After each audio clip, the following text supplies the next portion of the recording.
Good morning. I hope everyone's having a great Saturday. Now, I haven't been out for a walk for several months, and so here I am. I'm out here in Niagara region taking a walk. I usually used to walk when I first started this leg of my ketogenic diet. I started walking, and basically I walk all the way around the town. It's essentially 5 to 6 miles each time I walk, but as you can see, we've got snow, and the snow was so difficult to walk anywhere through the winter months until now. This is my first one of the March month. I think I stopped walking. I tried in November, December one time, and it was just too much snow. So here I am walking my first 5-mile walk, and you know what? This morning I'm doing this on an empty stomach, as you may have heard or seen me write. I have been trying and using intermittent fasting.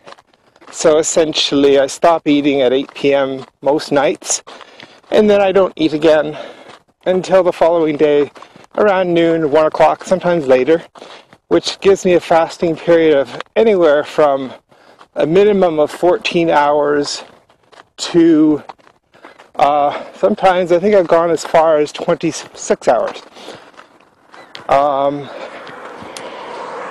So this is not intermittent fasting. I find a very easy way to not eat.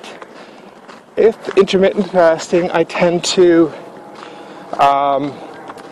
consume sweetened coffee with stevia, water, but nothing else. So sometimes I also will break the fast technically, although I don't feel like it's breaking the fast because it's adding fats. I have coffee with coconut oil and blend it up in the blender to be like a latte, and it's quite good, very smooth, tasty. And I always put a little stevia. Sometimes I put some imitation vanilla as well. So I'm about I guess about 40% through my walk right now. So I thought I'd do this video with the scenery here, which is absolutely beautiful. It's Lake Ontario there, you see. Hi everybody, I just got home from my 5.79 mile walk, according to my pedometer, 14,000 plus steps, and feeling good. So it's a cold day, my first walk of 2015.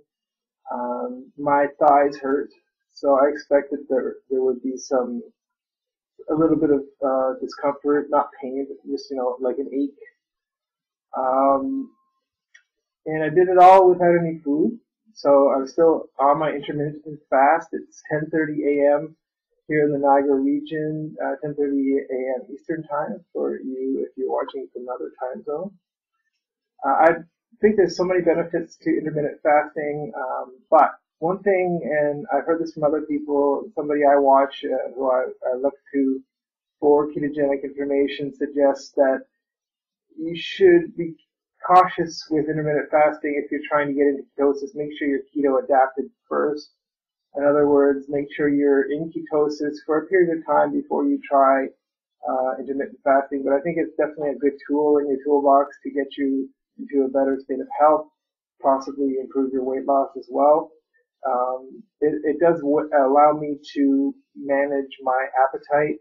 I don't tend to be very hungry if I haven't eaten. So, and there is a difference between men and women as far as intermittent fasting.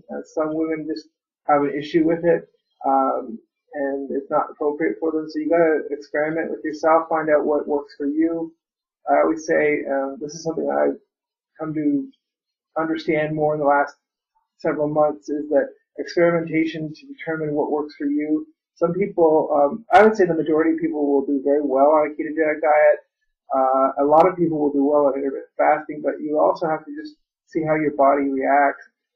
There's a small, based on what I've been reading, there's a small percentage of the population who is fine with additional carbs, but the majority of people have a sensitivity to the insulin produced by eating carbs, so they tend to gain weight easily if they eat too much of the processed nonsense. I call it, garbage. A lot of people call it that. So you need to play with the food that you eat, and not in a physical way, but you need to experiment in the types of foods that you ingest to see what works in your body and what doesn't. Some people, dairy doesn't work for them. Some people, too much protein is, and you have to be careful with the amount of protein you eat on a ketogenic diet anyway, in my opinion. But some people just really have a hard time eating a lot of protein. See what works for you. One thing I would suggest is, if you can tolerate it, if it works for you, um, is to try to keep your fat content as high as possible, and somewhere around the 80% range if you're doing a low carb, high fat, healthy fat diet, moderate protein, not too much, around 100-ish grams of protein per day if you're a male, and probably a little less if you're female. I'm just ballparking it. Again, each person has to experiment. If you're not clear on how much protein you should be doing, talk to a nutritionist who works in the low carb field, because not all nutritionists subscribe to the low carb way of eating. We're hopefully more are getting on board, but you need to see who is going to be a good advocate for your health and for your way of eating. Well, I appreciate you listening. Please like this video if you do like it, and you'll see some links in the notes as well of my websites. I appreciate you watching. If you have any comments, please feel free to make them, and have a great Saturday.